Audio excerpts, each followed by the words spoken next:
주목할 어젠다를 던지는 정치쇼 어젠다 시간입니다. 최근 미국 뉴욕타임스에 섬뜩한 제목의 칼럼이 실렸습니다. 제목은 대한민국은 소멸하는가. 이 뉴욕타임즈는요, 한국의 인구 감소를 14세기 흑사벽이 창궐했던 유럽에 빗댔는데요. 이제는 합계 출산율 0.7%, 이 초저출산 국가 한국에서 아이를 낳는 일이 신기해진 상황입니다. 소멸 한국을 막기 위한 6번째 시간은 아이를 하나도 아니고 둘도 아니고 셋을 낳는 이유를 칼럼으로 쓴 한 연구원과 이야기 나눠보도록 하겠습니다. 대외경제정책연구원 장혁욱 부연구위원입니다. 안녕하세요.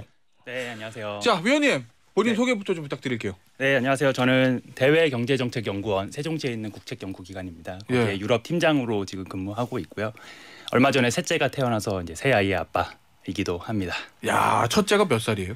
네, 첫째가 내년에 학교 갑니다. 아, 7살. 그래요? 네네. 야, 그럼 터울이 딱 맞네. 네, 그죠? 7살, 3살, 1살 이렇게 되어 있습니다. 네. 이게 사실은 그런 얘기들 많이 하시거든요. 요새는 다 외동이 많고 그리고 아예 안 낳는 분들도 많으니까 아이 셋 낳으면 애국자다 막 네네. 이런 얘기들 많이 하시잖아요. 네네. 그 얘기 들으면 기분이 어떠세요?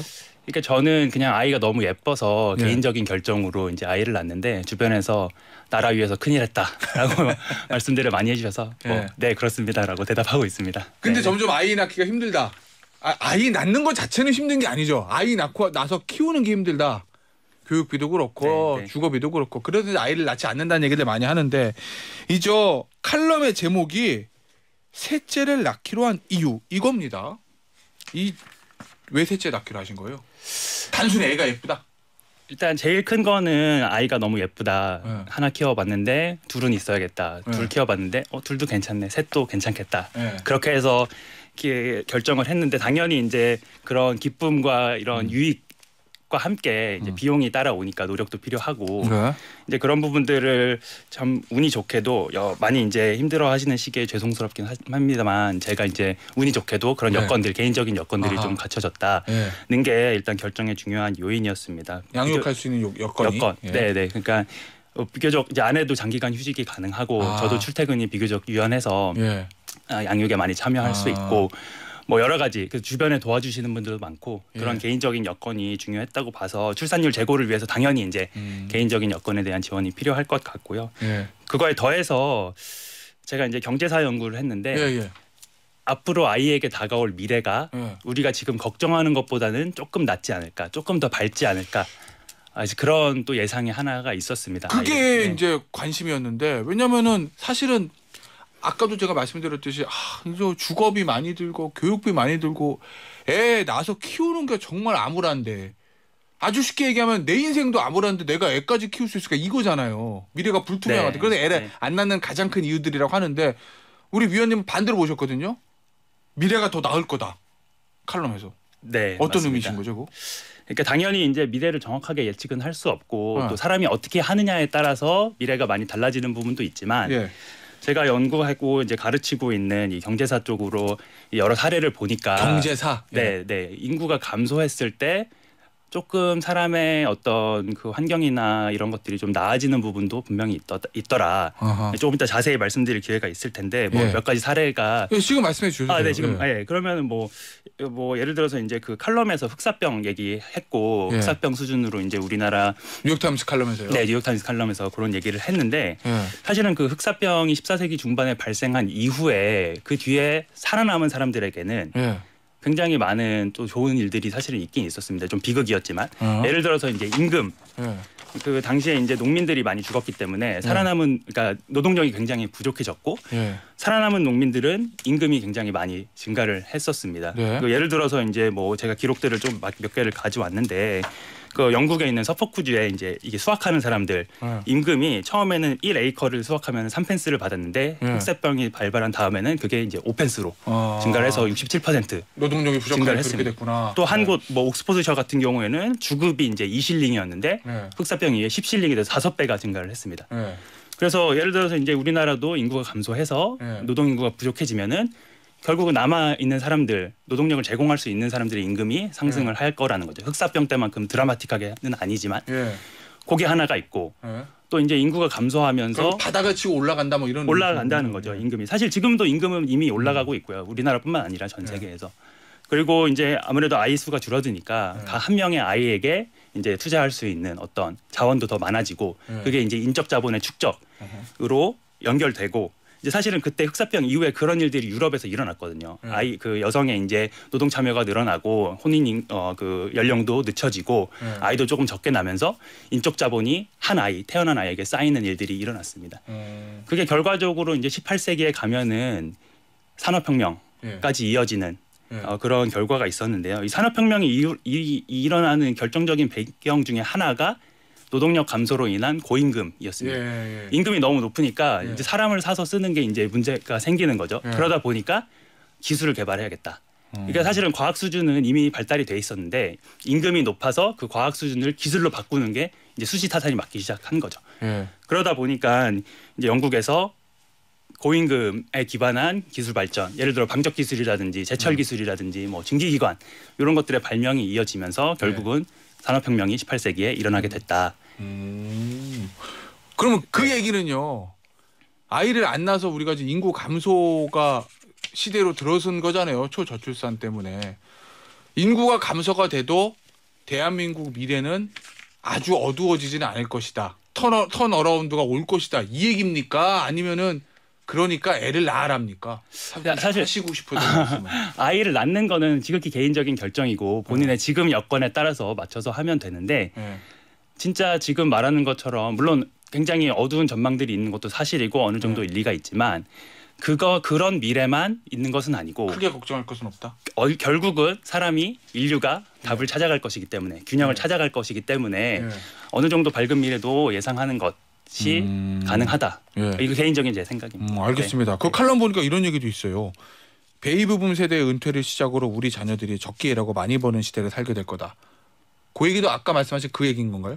그렇죠. 임금이 상승할 수 있다. 네, 그렇죠. 이제 50년대, 60년대 이제 태어난 분들이 이제 은퇴할 시기가 이미 뭐 다가왔고 지나고 또 태어난 아이는 적어서 생산 가능 인구로 이제 진입하는 그 인구는 점점 줄고 있기 때문에 결국은 임금 상승이나 근로 여건 개선 등이 더 빠르게 일어날 것이고 또 하나 더는 이제 기술 발전. 지금도 이미 뭐 AI라든지 뭐 인공지능 그 이제 그 디지털 기술, ICT 기술 이런 것들이 굉장히 빠르게 발전을 하고 있는데 그런 발전의 열매를 그 소수의 노동자들이 결국은 받게 될 거라는 거죠. 알겠습니다. 그러면은 인구 감소를 우리가 그렇게 두려워하거나 공포에 떨거나 큰일 났네. 한국이 없어진다는데 어떡하지? 이렇게까지 걱정할 필요는 없다는 말씀이신 거죠. 물론 이제 걱정할 필요가 있지만 공포에 떨 필요는 없고 우리 하기 나름이다. 우리가 충분히 미래를 바꿀 수 있다라고 생각합니다. 그런데 위원님 인구 감소 안 되는 게 더 좋은 거 아니에요? 그러니까 사실은 저는 개인적으로는 그렇게 생각합니다. 인구가 증가하고 감소하고는 외부의 환경에 의해서 결정이 되는 거고 우리는 진짜 우리가 이 땅에 살면서 정말 즐겁고 행복하게 살 수 있는지 그것만 고민하면 된다는 거죠.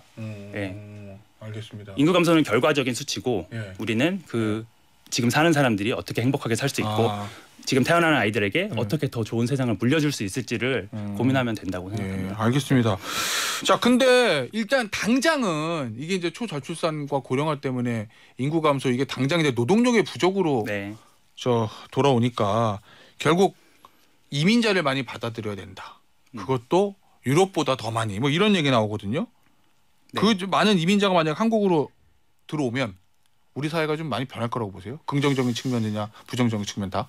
네, 뭐 일단 이민자를 받아야 된다라는 말씀에 대해서 먼저 생각을 나눠드리면 아까 말씀드렸지만 우리나라가 굉장히 빠르게 인구가 감소하고 있고 특히나 생산 가능 인구가 굉장히 빠르게 감소를 하고 있어서 예를 들어서 지금 한 3,600만 명 정도 되는 15세에서 64세 사이 인구가 한 30년만 지나면은 1,500만 명 이상 줄어들 거다라고 얘기를 하고 있고 그래서 이제 생산 가능 인구가 고령 인구랑 유소년 인구를 이제 부양을 해야 되는데 그 부양 비율이 1대1이 되는 시점이 한 30년 내에 올 거다라고 얘기를 하고 있습니다. 근데 이제 우리가 저출산을 극복하기 위해서 여러 가지 정책을 펴지만 그게 실제로 효과가 나타나기도 어렵지만 효과가 나타난 다음에 시간이 필요하기 때문에 그 사람들이 이제 노동시장에 진입하는 데 시간이 필요하기 때문에 과도기적으로는 이민자를 받을 수밖에 없는 상황이다. 이민 노동력을 받을 수밖에 없는 상황이다. 당장 그걸로 메꿔야 되니까. 는 게 이제 제 생각이고요. 당연히 이제 이민자들이 들어오는 게 뭐 우리나라의 좋은 점도 있겠지만 여러 가지 사회 갈등도 일으킬 수 있고 그럴 수 있죠. 문제들이 생길 수 있기 때문에 그런 부분들을 잘 다뤄가는 것들이 또 한편으로 중요할 것 같습니다. 알겠습니다. 네. 뭐 일각에서는 뭐 그 얘기들도 하잖아요. 저 외국인 가사 도우미 얘기. 네네. 예, 뭐 외국인 노동자의 한 일환으로 한 예로 네, 외국인 네. 가사 도우미 얘기들 많이 하고 있는데 네. 이걸 두고도 반응이 확연히 갈려요. 네, 뭐 모든 제도가 그렇겠지만 네, 네. 이거 외국인 가사 도우미 도입해서 효과를 본 외국 사례들도 좀 있어요? 제가 여기 또 조금 연구를 했었는데 네. 일단은 홍콩이나 싱가포르에서 네. 저임금 외국인 가사 도우미가 이제 도입이 활발하게 된 데에서는 예. 여성의 특히 이제 고숙련 여성의 노동 참여가 올랐다. 적게는 뭐 3%에서 많게는 14%까지 올랐다. 그래서 여성 노동 참여를 장려하는 한 방법으로는 좋다. 그리고 이제 미국이랑 유럽에서도 최저임금을 적용한, 그러니까 그 이제 저임금은 아니지만 외국인 가사 도우미가 들어오면서 역시 이제 여성의 노동 참여가 증가했다는 그런 결과들이 있는데 출산율을 높이는데 이게 도움이 될 거냐라고 하면은 근거가 조금 갈리긴 합니다. 네, 출산율을 높이는 데는 개인 단위에서는 몇 개가 이제 뭐 당연히 이제 육아 부담이 줄어드니까 육아 비용이 줄어드니까 출산율을 좀 아이를 조금 더 낳게 결정을 한다라는 결과들이 없진 않은데 사회 전체적으로 보면은 요거 하나만 가지고는 출산율이 올라갈 수는 없을 것 같다는 생각이 듭니다. 아니 왜냐하면 지금 우리나라에서 외국인 가사 도우미 좀 도입을 완화하는 이 제도가 나오기 시작하는 정책적 목적이 결국 제가 알기로는 출산율이 낮은데 왜 낮지? 아이를 낳아도 봐줄 사람이 없어. 왜? 한국인 부모 임금이 너무 비싸거든. 그러니까 외국인 가사 도우미를 데려오자. 뭐 이렇게 흘러간 거잖아요. 네, 맞습니다. 네. 그러면 그 외국인 가사 도우미를 도입해서 높이고자 하는 정책적 목표인 출산율 제고는 별로 도움이 안 된다. 오히려 여성의 노동 참여율은 높아지는데 이 얘기신 건가요? 네, 그 외국인 가사 도우미를 도입하는 그런 여러 가지 비용이라든지 여러 가지 그게 일으킬 여러 가지 문제들에 비하면은 출산율을 제고하는 효과 자체는 크지 않을 거라고 저는 예상합니다. 자, 그러면 우리나라 이거 도입하는 게 맞아요? 도입하지 않아요? 조금 다른 측면에서 출산율을 제고한다 만다 요게 아니라 다른 목적으로 예를 들어서 아까 말씀하신 여성의 경제 물론 이제 여성의 경제 참여도 당연히 이제 부수적인 효과가 될 수 있겠지만 사실은 이제 우리나라에 외국 인력이 많이 필요한 시점이 됐고 그 굳이 가사 인력 그러니까 그런 그 양육이나 뭐 가사를 돕는 그 인력을 우리나라에 들어오는 외국 인력 풀에서 제외할 필요는 없다. 그래서 더 많은 외국 인력들이 들어오게 하는 한 방편으로서 이거를 사용을 하는 것이지 다른 뭐 이제 여성 노동 참여율을 높인다든지 출산율을 높인다든지 하는 효과는 조금 부수적으로 보는 게 맞을 것 같습니다. 네. 최근에 이런 보고서 가 하나 있었습니다. 한국은행 경제연구원에서 냈는데 저출산 문제의 근본적인 원인은 도심의 높은 인구 밀도로 인한 경제 압박 그리고 고용, 주거, 양육에 대한 불안 뭐 이렇게 보고서에 써 있어요. 그리고 그 보고서 보니까 이 불안을 해소할 해법이 제도 완화다.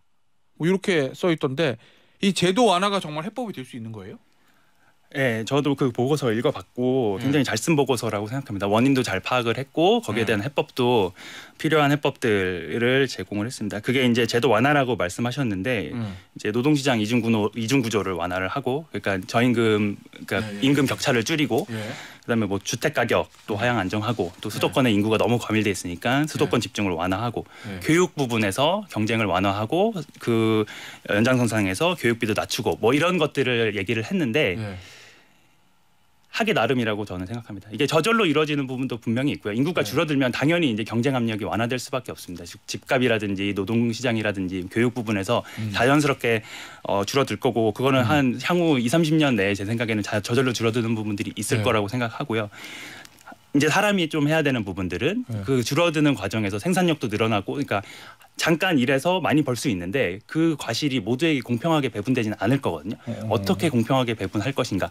그리고 단기적으로 부양 부담이 급증할 건데 이제 그런 것들을 어떻게 이제 우리 지금 뭐 연금제도라든지 건강보험제도라든지 그런 재정 안에서 어떻게 잘 해소를 할 것인가. 이런 거는 사람이 노력해서 해소를 해야 되는 부분이고 개인적으로 저는 이제 셋째가 태어난 지 얼마 안 된 입장에서 좀 낙관하고 싶습니다. 아이에게 조금 더 나은 미래가 있으면 좋겠기 때문에 인류가 답을 찾아가기를 희망하고 있습니다.